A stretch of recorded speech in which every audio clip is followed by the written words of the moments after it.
বন্ধুরা, আপনারা দেখতে পাচ্ছেন আমার এখন যদি এই স্টোরেজটা দেখেন, আমার স্টোরেজ 15 জিবি থেকে 9 জিবি হয়ে গেছে। এটা হচ্ছে গুগলের স্টোরেজ, যেটা আমরা গুগল ড্রাইভ বলে থাকি। এটা দেখতে পাচ্ছেন অলরেডি আমার অনেকগুলো 15 জিবি প্রায় 50% ইউজ হয়ে গেছে। তো আপনাদেরকে আজকে দেখাবো কীভাবে এই স্টোরেজটা একদম সম্পূর্ণভাবে এটা খালি করবেন। যতগুলো কি আছে সবগুলো খালি করবেন। এখানে যদি আমরা নর্মালি সেই প্রসেসটা দেখাবো আজকের এই ভিডিওতে। সব ভিডিওটা সম্পূর্ণ দেখুন। তো বন্ধুরা, স্টোরেজটা খালি করার জন্য আমাদেরকে প্রথমে জিমেলে চলে যেতে হবে। জিমেলে চলে যাওয়ার পর এখানে দেখতে পাচ্ছেন জিমেল আইকন দেখা যাচ্ছে একটা। এই জিমেল আইকনে আমাদেরকে ক্লিক করতে হবে। জিমেল আইকনে ক্লিক করার পর এরকম একটা ইন্টারফেস, আমাদের যতগুলো জিমেল আছে সবগুলো জিমেল এখানে শো করবে। তো আমাদের এখানে দেখতে পাচ্ছেন used storage use 60% of 15 GB. এটার উপর ক্লিক করবেন। করার পর আমাদের সামনে এরকম একটা ইন্টারফেস শো করবে। এখানে যদি দেখেন ভালো করে লক্ষ্য করেন, manage your storage with the Google one, মানে গুগলের এটা একটা স্টোরেজ যেখানে আমরা গুগল ড্রাইভে ফটো রাখি আমাদের প্রয়োজনীয়। সো এখান থেকে যদি 15 জিবি এই আমার অলরেডি 9.2 জিবি ইউজ করা হয়ে গেছে। এখন এটা আমরা খালি করতে যদি যাই, এখানে নিচে লেখা আছে 2 মান্থের জন্য আমাদেরকে 38 টাকা দিয়ে প্রতি মাসে প্যাকটা কিনতে হবে, তারপর এটা খালি করতে হবে। সো আমাদেরকে আজকে দেখাবো কীভাবে বিনামূল্যে এটা খালি করবেন। সেটা করার জন্য আমাদেরকে ক্লিন আপ যে লেখাটা আছে দেখতে পাচ্ছেন, ক্লিন আপ এই লেখার উপর আমাদেরকে ক্লিক করতে হবে।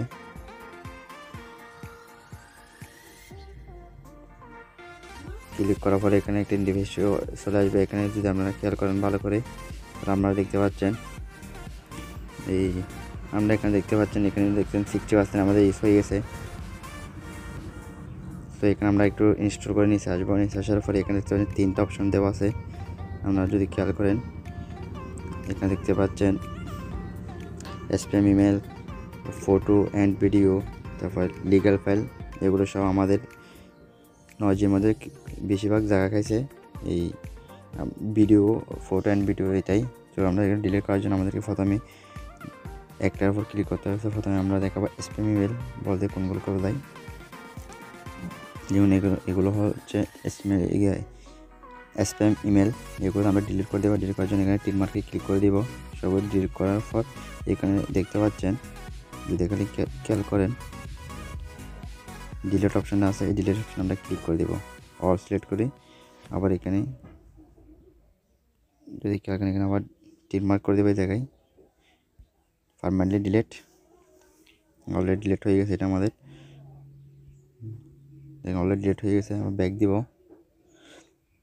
ব্যাক দেওয়ার পর এখনও আরও অনেক জিবি রয়েছে। এখানে দেখতে পাচ্ছেন ভিডিও, এখনও 2টা ফাইল আছে, ফটো অ্যান্ড ভিডিও, এটা হচ্ছে লিগ্যাল ফাইল। তো আমরা লিগ্যাল ফাইলে ক্লিক করলে দেখব লিগ্যাল ফাইলে আমাদের কতগুলো ইমেজ আছে যেগুলো আমরা লাগবে, আমাদের প্রয়োজন আছে সেগুলো আমরা ডিলিট করবো না আগের প্রসেসের মতো।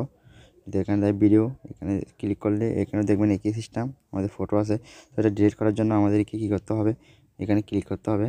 তো আমি একটা ডিলিট করে দেখাই। এটার উপর ক্লিক করার পর এখানে সেম প্রসেস। এখানে যদি আমরা দেখেন ভালো করে, একটা যেটা ডিলিট করবেন ওটার উপর টিক মার্ক করে এখানে দেখতে পাচ্ছেন ডিলিট অপশান আছে, এই ডিলিট অপশানে একটা ক্লিক করে দেবেন। ডিলিট করে দেখায় একটা, এটা টিক মার্কটা তুলে দেবেন। তো এখানে মুভ টু বিন এটাতে ক্লিক করবেন। ফলে এটাও ডিলিট হয়ে গেছে। 14 জিবির একটা, এটা নট অ্যালাউ করে দেবেন। সো এভাবে দেখছেন, এখানে এভাবে এই সবগুলো কাজ আমরা ডিলিট করবেন। এই সব কিছু আপনার যদি প্রয়োজন থাকে ফাইলগুলো রাখবেন, যদি প্রয়োজন না থাকে তাহলে ডিলিট করে দেবেন। ঢুকে দেখবেন কোনটা প্রয়োজন আছে কোনটা প্রয়োজন নেই। সো এখানেও একইগুলো কাজ, এগুলোর কাছে একই সেম।